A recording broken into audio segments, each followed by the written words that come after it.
The champions have the same emotions as everyone else, the same doubts and fears of winning and losing. But what sets them apart is the ability to control those feelings and emotions. Would you believe that a postman from a small town in South Wales with no formal coaching went on to become one of the greatest snooker legends in history? That's right, and his name is Terry Griffiths.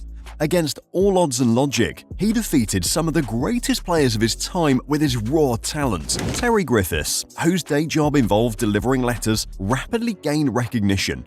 He stunned the snooker world in 1979 by winning the World Championship and defeating seasoned professionals. Terry was born in 1951 in Llanelli, a small town in South Wales, where he worked hard from a young age. He spent his days supporting his family. Griffiths started working in a coal mine at the young age of 15. Then he switched to a job as a postman. When the 1971 postal workers' strike occurred, it gave him 2 months to focus on improving his snooker skills. During this time, snooker began to look like a career option for him. He then switched to being an insurance salesman so that he could focus more on his snooker, and it was probably the best decision he ever made. What set Terry Griffiths apart in snooker was that he didn't have formal coaching or high-tech training equipment.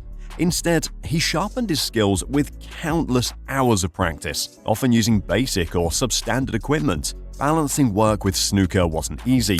His passion developed from years of juggling different jobs, which helped him reach the top. This hard-working, down-to-earth attitude became his trademark and stayed with him throughout his career. Griffiths quickly became a big name in snooker. He proved he had some exceptional skills by winning the Welsh Amateur Championship in 1975, followed by back-to-back victories in the English Amateur Championship in 1977 and 1978. These victories marked the start of his professional career. Griffiths turned professional in June 1978 at the age of 30. In his first professional match, qualifying for the 1978 UK Championship, Griffiths lost 8-9 to Rex Williams after leading 8-2. Williams took a 2-1 lead. Griffiths won the next 7 frames, and Williams took the following 7. In the deciding frame, Griffiths rushed when potting the pink ball and went in off a foul shot. Williams later potted the pink for the victory. Griffiths qualified for the 1979 World Championship by eliminating Bernard Bennett 9-2 after being 0-2 down, then won 9-6 against Jim Meadowcroft after they were tied 6-all. In the first round, he beat the runner-up from the previous year, Pierre Mon, 13-8.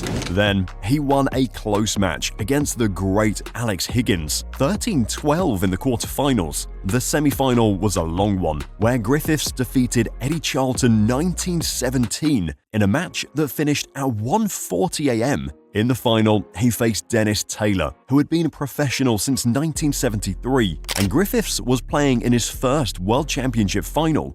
The match was close for the first 4 of the 6 sessions and level at 15-15. He finally defeated Dennis Taylor by 24 frames to 16, becoming world champion at his first attempt. This was one of the most thrilling finals in snooker history. As a result, he was ranked 8th in the 1979-1980 Snooker World Rankings. And then I played Dennis then. I was well in front of Dennis. And again, I couldn't play. I was so tired. And I thought, I've come all this way now. And what I'm got to do, I'm not interested in getting in this final. I'm going to win the championships. And I didn't have the right to say that because Dennis, obviously, is a very good player. I'm glad he won the world after because it's not great when you lose up there, you know. But then I came out and I was just buzzing. He was the second player to win the championship as a qualifier after Higgins in 1972. He was also the first to win it at the Crucible in Sheffield since 1977. This victory brought Griffiths into the international spotlight. In 1988, he reached the final of the competition again and tied with Steve Davis 8-8 but lost the match 11-18. Griffiths was named the BBC Cymru Wales Sports Personality of the Year for 1979 and was the subject of a This Is Your Life episode the following year. Another big highlight of his career from 1983 was when Griffiths won his only UK championship, overcoming Alex Higgins again in a 16-15 nail-biting final and completing snooker's Triple Crown. Griffiths was runner-up at the Masters 3 times and reached the final of the 1989 European Open, where he lost the deciding frame to John Parrott. In the 1980 World Championship, defending champion Griffiths started poorly and lost to his rival Steve Davis 13-10. His defeat marked the first instance of the Crucible Curse. This term was later adopted to describe the failure of any first-time champion to defend their title at the venue. Losing was very different. I learned very early on in my career that losing hurt badly. Well, the devastation I used to feel after losing seemed to last forever. You know, the chances I'd missed, I could remember them, frames I'd lost from years and years gone by, as if they'd happened a few minutes ago. Losing for me was brutal. I sometimes felt I was balancing on the edge of sanity. Although he has also won several other tournaments, Griffiths' determination to match his rival Davis led to changes in technique, which commentators said cost him his natural flair for playing.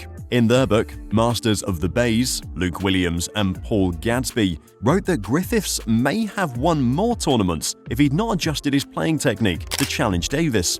At the 1996 World Snooker Championship, Griffiths eliminated Jamie Burnett 10-9 in the first round final frame decider after trailing 0-6 and 5-9. In the second round, he lost to old rival Steve Davis and announced his retirement. He retired at 23rd in the rankings. Clive Everton wrote that Griffiths was the only player to retire when his standards were still in touch with the circuit's top players. At the 1997 World Championship, Griffiths came out of retirement and won his qualifying match against Alfie Burden 10-4 to play in the main tournament at the Crucible one final time. He led fellow countryman Mark Williams 9-8 but lost the next 2 frames, each on the final black ball, and was eliminated 9-10.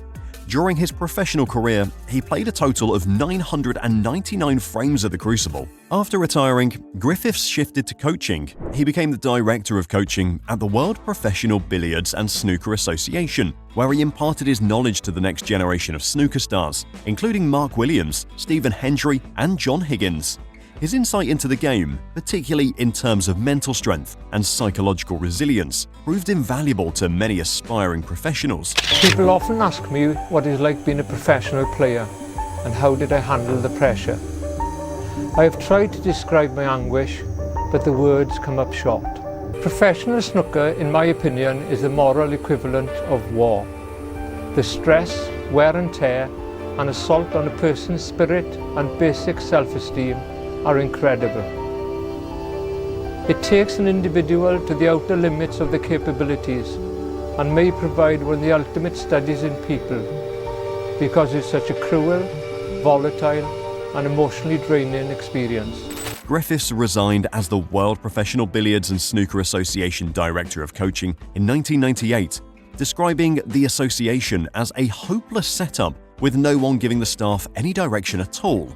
After resigning from coaching, Griffiths became a commentator, recognised for his sharp humour and distinctive Welsh accent, solidifying his lasting impact on the world of snooker. He provided expert commentary for many high-profile matches. Griffiths' health started deteriorating and eventually prevented him from staying active in snooker. Terry Griffiths passed away at the age of 77 on December 1, 2024, after fighting a long battle with dementia. Despite his death, his legacy remains, and he'll be forever remembered by the snooker community. His story of breaking through the barriers of his working-class background, from a postman to becoming the champion of snooker, will forever be an inspiration to all those who believe that with determination, anything is possible.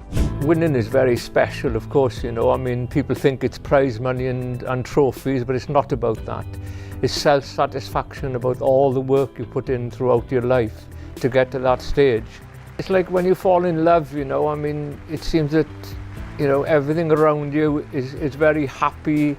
You feel protected. Nothing seems bad in your life at that time. My father said to me once that he said, when you get older, son, he said, life is all about memories. And I thought, well, what does that mean? Well, now I know. And that's a wrap for this video. What would you like to see next on the channel? Let us know in the comments. And for more snooker content, click on the screen right now.